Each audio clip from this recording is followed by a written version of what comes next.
Hello and welcome to The Big Picture.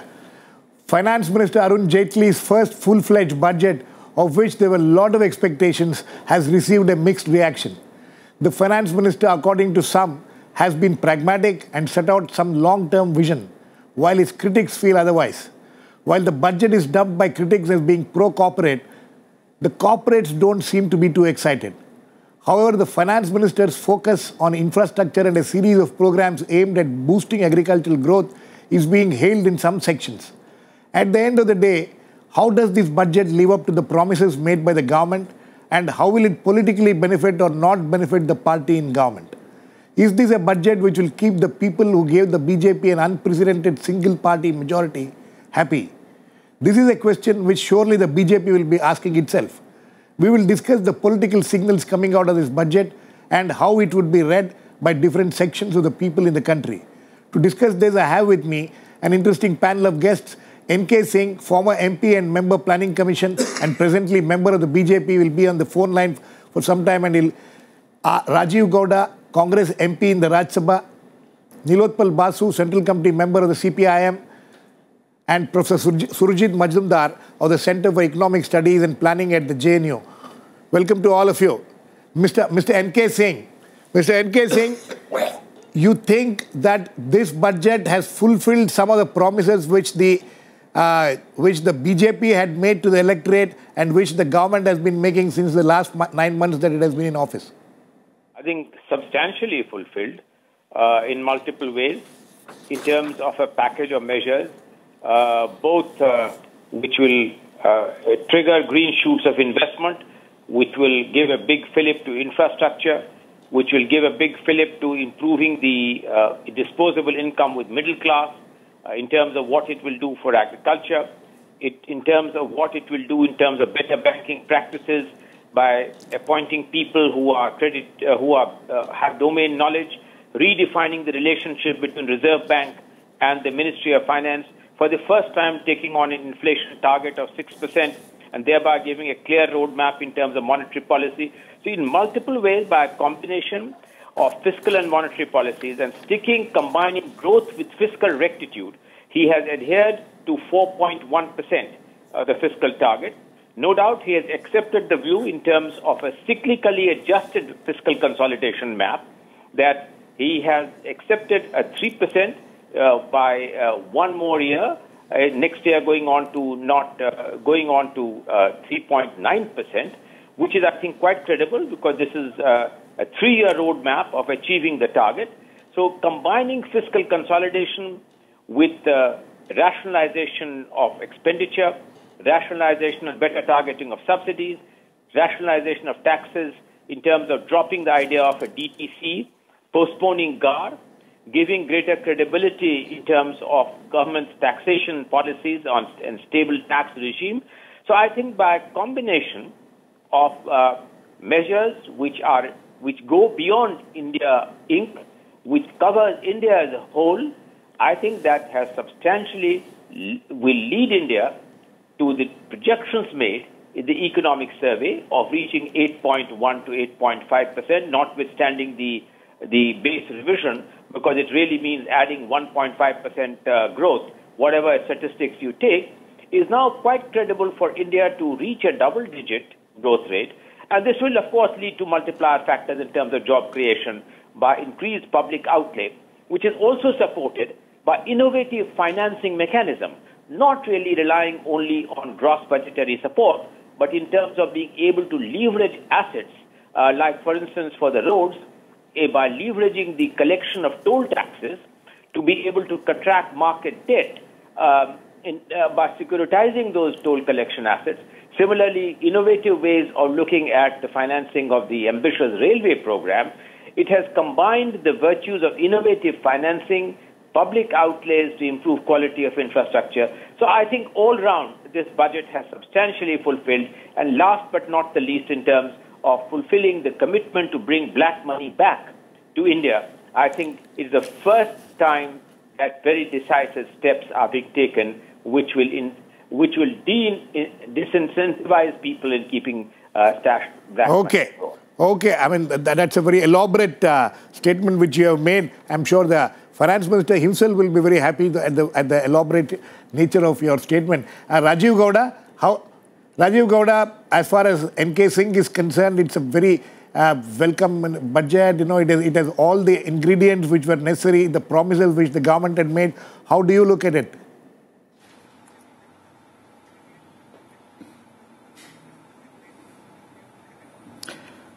Girish, there's a huge viability gap between the BJP's promises and what this budget's performance.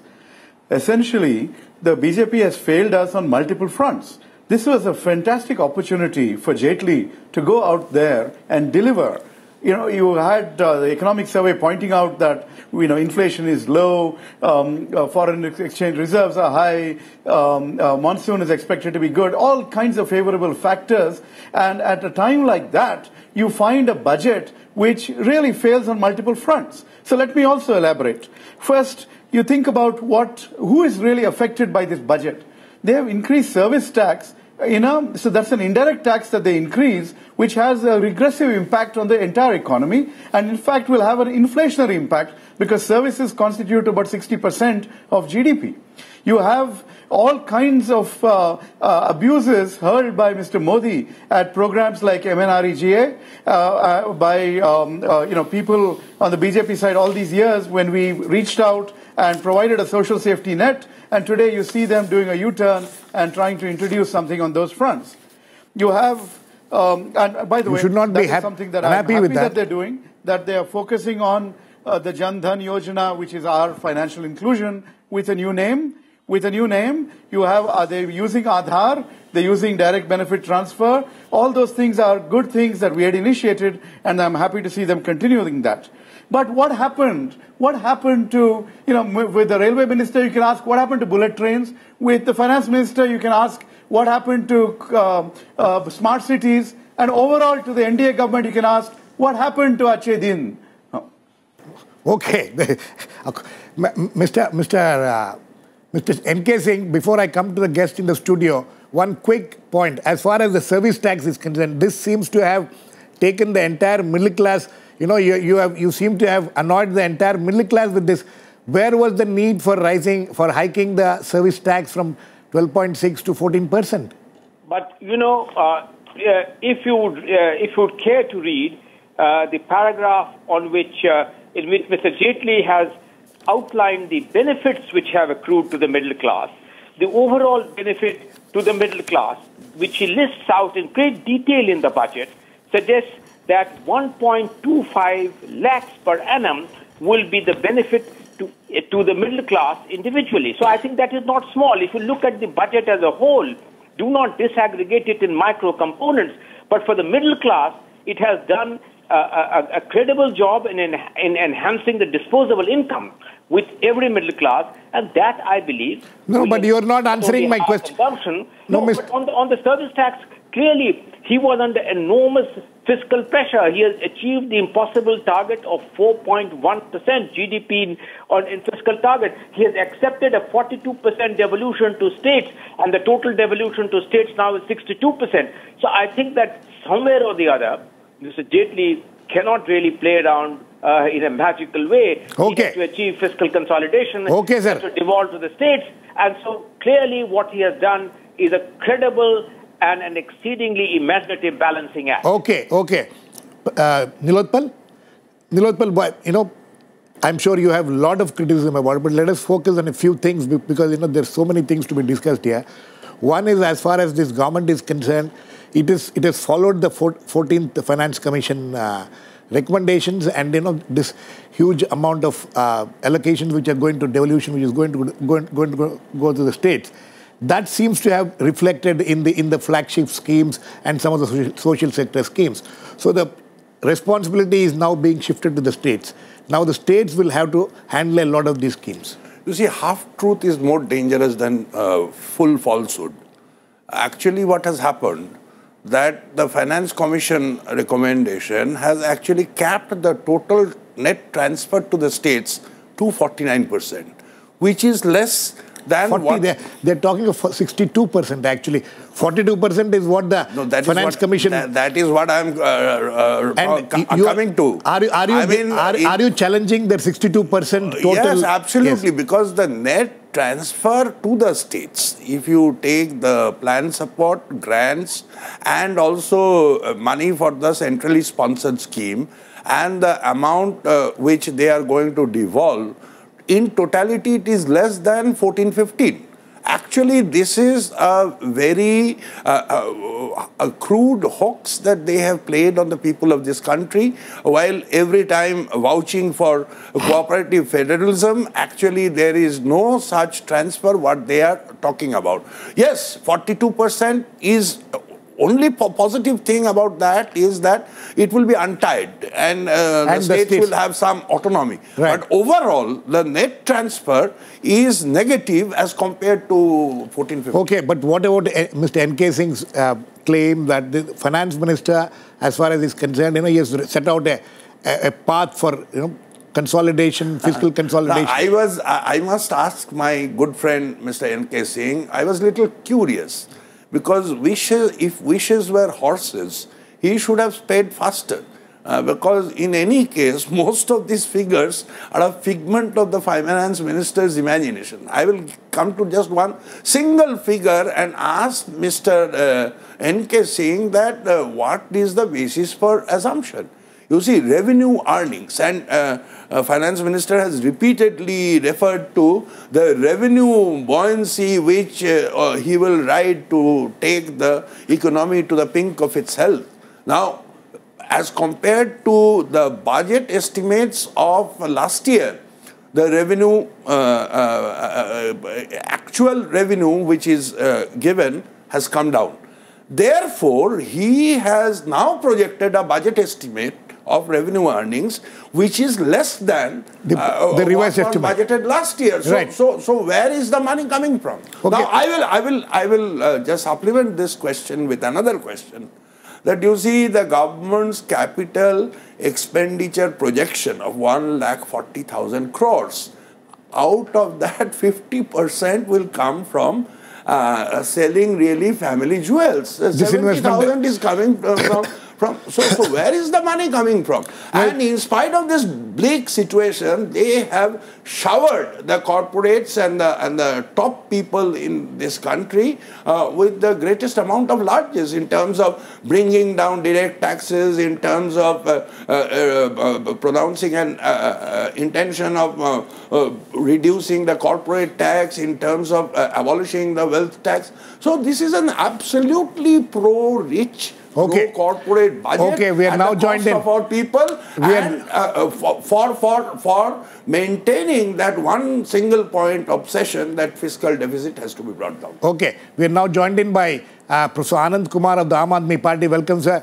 Professor Anand Kumar, how do you look at this budget? If you look at the promises made by the government by BJP during the election campaign, and now, do you see many of them being fulfilled here? What is your take on this? This government came with the support of two great partners. First was the entrepreneurial class, which was expecting quite a few supporting moves by the government beyond Manmohan Singh, Sonia Gandhi regime. And the other class was the masses. The masses who were sick of uncontrolled price rise, lack of employment opportunities, and closing spaces for small entrepreneurs. I think in this budget, the Honorable Finance Minister has given priority in a very asymmetrical manner to the senior partner of this regime, and that too around corporate power. You have to remember that in last 2 weeks, this class had become very noisy, and it was caught on the wrong footing in the context of land acquisition ordinance. I think there is going to be some relief for the people protesting about their land issues, and that has been duly compensated in advance by offering all these SOPs. But this is not going to take the economy out of the double crisis. One, investments are shying away They are saying nothing has changed in terms of investment facilitation. On the other hand, ordinary people are saying, "Achhe din kab aayenge?" I think they are in a no-win situation. The corporates are going to be more greedy, more demanding at the end of the whole story. And the ordinary people are becoming much more disillusioned. Okay. Surjit, how do you look at it? Is it because, the finance minister is saying that he's laid a lot of stress on infrastructure, and that is where the investments need to come. And he's also talking of a lot of public investments in infrastructure. But Nilotpal, as Nilotpal is pointing out, he's doubtful about where the revenues will come from to put into this infrastructure projects. Is that a concern? Well, if we leave aside the rhetoric of what is said, yes, all governments say all kinds of things when they present a budget, and look at the actual numbers that are there, it is quite clear that essentially you have a continuity of what was being done before the change of government. You have a continuity of that, which is that you are trying to curb the fiscal deficit by essentially largely cutting down or holding back expenditures. Right. Rather than mobilizing on the revenue side. And that continues this year also. The experience has been that because of the economic consequences of this policy, you end up in a situation where revenues are less than what you projected. And then to try and meet the fiscal deficit target, you cut the expenditure even more. Right. And this is the sequence that has been going on for the last 4 years. And even last year's situation is the same, where actual expenditures were less than what had been budgeted. And the budgeted expenditures themselves have been kept low in an attempt to keep the fiscal deficit low. And what is likely is that again you will have a revenue shortfall and a further cutback on expenditures. So the economic situation in that sense is being pushed towards one where actually instead of spending which would stimulate the economy, generate employment, bring benefits to the ordinary people of the country, you are trying to contract expenditure in the hope of reducing the tax burden on one section. The result of that is that the cake itself that is available is not being able to grow, and therefore the more you try and benefit one side, you have to hit the other side that much more. In fact, Mr. N.K. Singh, this is the criticism which I have been hearing since afternoon. In fact, if you look at the allocations to various ministries, there has been quite a bit of reduction in that. Even if there has been an increase, the increase is very marginal. So you think that the whole focus of the finance minister, as my guests here in the studio are saying, is more at containing the fiscal deficit, but on the other hand, the revenues are really not being generated.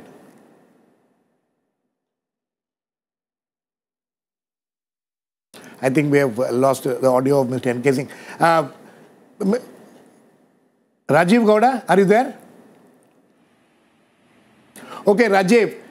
Rajiv, your government, yes. Your party, there was a concern about as far as some of the flagship programs of your government were concerned, that they would be reduced and all that. But this government seems to have kept its promise, which the Prime Minister made yesterday on the floor of the House also, that a flagship program like Manrega, they have actually increased the allocations to it a little more. So you should be happy about that.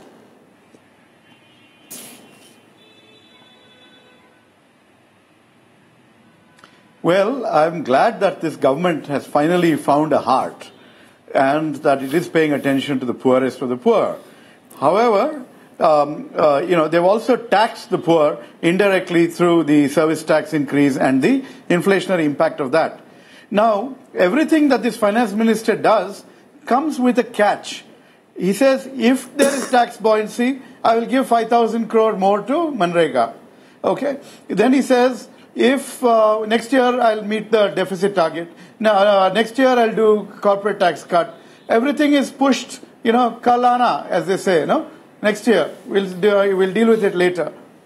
So it's a very, very mixed budget. It it has some high noble goals about attending to black money, but you should simultaneously allocate money to jails if you're sincerely going to pursue those people and put them behind bars. Okay. Now the other part of it is, what happened to the oil, crude oil price bonus? Why have you not cashed in on that? Why, where is this fiscal deficit number going to be so difficult to meet if you're offering corporate tax deductions?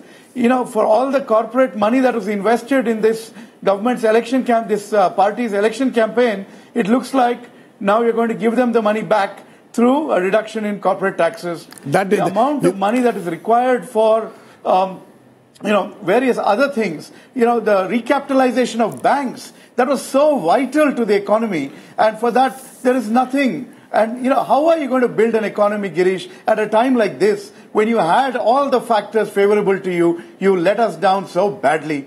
This is a real disappointment. Okay, but Nilotpal, coming back to some of the flagship schemes which they're talking about, there seems to be a reduction.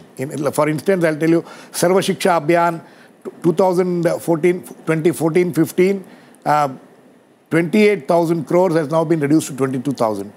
Indira Awas Yojana from 16,000 to 10,000. NREGA has gone up a little bit from 34 to 34,699. National Health Mission from 21,000 crores to 18,000 crores, or 22,000 crores to 18,000 crores. ICDS from 18,000 crores to 8,000 crores. No, but these are all in tune with the decision to increase the allocations to the states as per the Finance Commission. So the question which I'm asking is, now the owners, the responsibility will be more on the states to take up the schemes and pursue it further. This is to further pursue the falsehood. See, why should you have a problem? Because you people were one of those who have always been saying that the states should have more freedom, should have more funds. That is precisely the point. On the one hand, you see, your statement itself brings out that on the one hand you say that 42% is without any strings attached, and at the same time you are talking of centrally sponsored schemes which have been decided by the union government, and you are saying the states will now spend on the basis of these programs. Now, therefore, the claim that it is not having any strings attached goes one. Secondly, you see, what Professor Majumdar was saying is relevant, that actually if you see the figures, on MNREGA also, there has been a reduction in the revised estimate from the budget estimate. That's true. And it does not take into account the payment that you have to make on account of jobs already executed. Last year also this problem was there. Okay. So the figures, and ICDS particularly, I want to point out, is so pathetic. I mean, last month or 2 months, if you see reports from different states, huge mobilization by these poor women, ICDS workers, and you have done this to them. Okay. And I will just point out we are running out of time. Very small portion, that tribal sub-plan, if you compare the actual thing, the SC sub-plan, and all those socially disadvantaged groups, their allocation has come for the allocation. Professor Anand Kumar, the philosophy is this now. The government's philosophy has changed, and we have to very willy-nilly accept it. They're saying that, one, we are shifting the allocations, devolution to the state. You are giving them 10% more money. And for a long time, states have been saying that we need more, space to work. So why should anybody grudge this? When the center's role is coming down, states will go up with more allocations there. No, unless you go further down to the district level, unless you cure the present sick Panchayati Raj system-related delivery mechanism, the idea is only to allow states to have some more piece of the cake and keep quiet, or at least make them accountable for certain delivery mechanisms. I think the issue of corruption at high places is plaguing both central government and state government. So just by throwing money at the problem of corruption and black money at high levels is not the solution. The government is running away, but it cannot, because the shadows of corruption in governance are very long. They are getting longer with crony capitalism. We got to deal with the reality of present-day governance, where grassroots democracy needs a new course correction. And you got to stabilize them at the district level and the Gram Sarkar level and Mohalla Sarkar level. Okay, sir. Surjit, very quick last words to you. Black money, a new law is being brought in. This was one of the major election issues also. The government seems to be at least walking the talk on that, on the black money issue, because actually he dealt with it elaborately. He's bringing out a new law. Well, will that law be effective? Well, whether the commitments to bringing back money have been made by governments repeatedly without any result. The question is that does the government's entire set of proposals reflect an intent to actually make those who have accumulated large amount of wealth and high incomes pay the taxes that are due, so that the requirements of the economy and society can be met on the expenditure side. So if you look at the actual proposals, if your intent is not to tax those who have the means, and your intent is not to spend on those who don't have the means for their benefit, then I can't quite see that the commitment to even bringing back money is that serious. Okay. I think on that note, we need to end. We have lost Mr. N.K. Singh line. We are not able to get him back, but I'm sure there are several questions which he would have had to answer. Anyway, these discussions will continue for the next several weeks, at least till when the budget, the small letters in the budget will become more clearer. Thanks to all my guests. Please keep watching. We'll come back with another edition of The Big Picture, same time on Monday.